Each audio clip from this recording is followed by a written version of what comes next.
बिहार में JDU RJD की सरकार बनने के बाद एक बार फिर से लालू प्रसाद यादव केंद्रीय भूमिका में आ गए हैं। लालू भले ही सीन में दिख नहीं रहे हो, लेकिन नई सरकार की सूरत कैसे होगी, ये काफी हद तक लालू यादव तय करने वाले हैं। तो क्या नीतीश सरकार में लालू होंगे सरदार?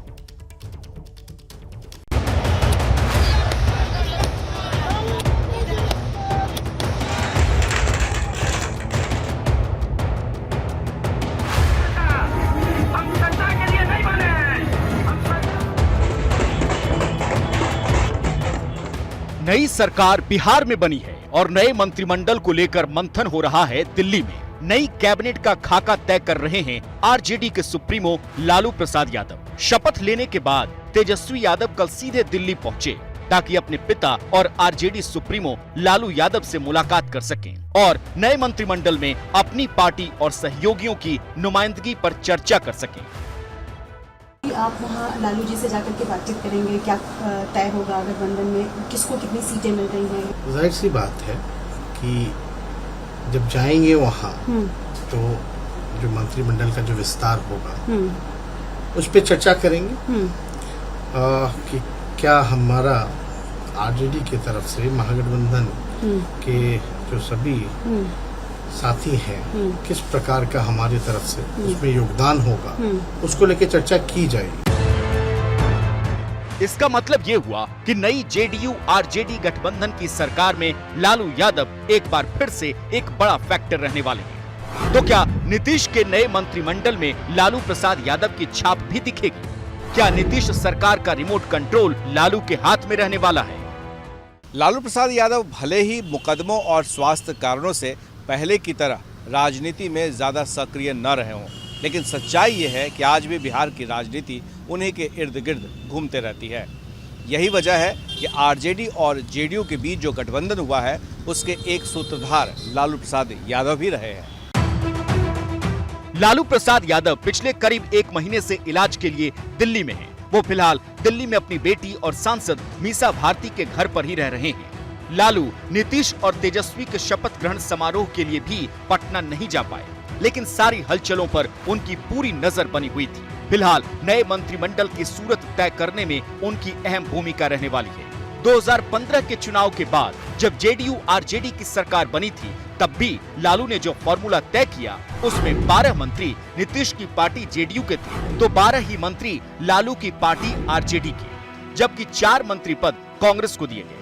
इस बार मंत्रिमंडल में आरजेडी और दूसरे सहयोगियों की भागीदारी का क्या फॉर्मूला रहता है, ये तय करना भी काफी हद तक लालू के हाथ में ही है। 2015 में महागठबंधन में लालू यादव और नीतीश कुमार दोनों ही एक साथ थे और इनके पास मिलकर अच्छा खासा आंकड़ा आ गया था, जिसमें आरजेडी को 80 सीटें मिली थी। कम सीटें मिलने के बावजूद लालू यादव ने ही नीतीश कुमार को मुख्यमंत्री बनाने का रास्ता साफ किया था। अब एक बार फिर पर्दे के पीछे ही सही, लेकिन लालू की भूमिका अहम होने वाली है। तो जैसा कि अनुमान लगाया जा रहा है, सत्ता का रिमोट किसी न किसी रूप में लालू के हाथ में रहने वाला है। इसकी एक बड़ी वजह है विधानसभा में उनका संख्या बल। बिहार विधानसभा में अगर नीतीश सरकार के पास मजबूत बहुमत है तो इसकी बड़ी वजह उसकी सबसे बड़ी सहयोगी आरजेडी है। कुल 243 सीटों में से बहुमत का आंकड़ा 122 है, जबकि नीतीश के पास आंकड़ा हो गया है 164, जिनमें आरजेडी के 79, जेडीयू के 45, कांग्रेस के 19 और अन्य के 17, तो मांझी की पार्टी हम के 4 विधायक शामिल हैं। नंबर गेम के लिहाज से आरजेडी मजबूत है, इसलिए नीतीश सरकार के असली सरदार लालू हों, इसमें कोई आश्चर्य भी नहीं होना चाहिए। नीतीश के पाला बदलने से तिलमिलाई बीजेपी तो भविष्यवाणी कर रही है कि आरजेडी नीतीश कुमार की सियासत को खत्म कर देगी। सम्मान तो कितना दिया तेजस्वी यादव ने, मैंने देखा है कैसे शब्दों का सदन के अंदर प्रयोग किया, वो भी हम लोगों ने देखा है। और जिस तरह के उनके कारनामे रहे तो ये लगा कि निसहाय मुख्यमंत्री हो गए हैं। जिसके खनक से राज्य चलता है, वो कहीं व्यक्ति के पास, किसी परिवार के पास सरेंडरिंग एटीट्यूड में रहता हो तो उसकी मर्यादा और उसके खनक भी समाप्त होते हैं। निसहाय मुख्यमंत्री नीतीश जी को कहते हैं। तो बीजेपी नीतीश कुमार को लालू यादव और उनकी पार्टी का डर दिखा रही है, लेकिन जेडीयू के राष्ट्रीय अध्यक्ष राजीव रंजन सिंह उर्फ ललन सिंह कह रहे हैं कि जेडीयू को तो बीजेपी ही खत्म करना चाहती थी। इनको गठबंधन चलाने से मतलब नहीं है, इनको इस बात से मतलब है कि गठबंधन में लाइए, उसको अपमानित कीजिए, उसका पैर कतरिए, उसको छोटा करिए, उसको जितना कर सकते हैं वो करिए। 2020 के विधानसभा के चुनाव में इन्होंने षड्यंत्र करना शुरू किया। हमारी संख्या कैसे घटे, हम कैसे समाप्त हों, इसका प्रयास इन्होंने शुरू किया। वैसे बीजेपी ने अभी से नीतीश तेजस्वी की सरकार की नाक में दम करना शुरू कर दिया है। जंगल राज के डायलॉग की वापसी हो गई है। ये विभाग भी हमारे पास नहीं होने के बावजूद हमारे दबाव के कारण जिस प्रकार से एक माहौल बिहार में रहता था कि हत्या, लूट, डकैती इसके ऊपर अंकुश रहती थी, आज बिहार में जंगल राज रिटर्न्स है। आंकड़ा दिखा रहे हैं कि जंगल राज की वापसी हो गई। लगाएगा, कुछ हम पर बोलेगा तो उसको पार्टी में कुछ फायदा होगा। जो भी हम पर बोलेगा तो उससे उसको पार्टी में कुछ फायदा होने की संभावना रहेगी कि पार्टी वाला उसको देगा।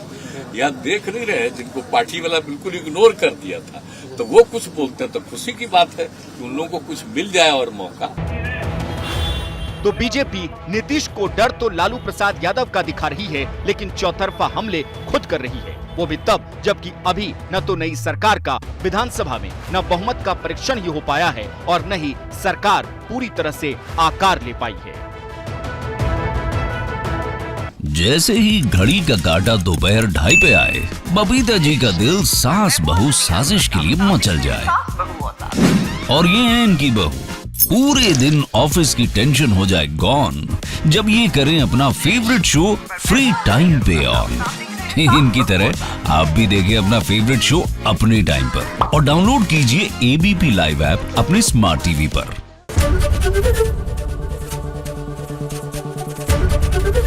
एबीपी न्यूज आपको रखे आगे।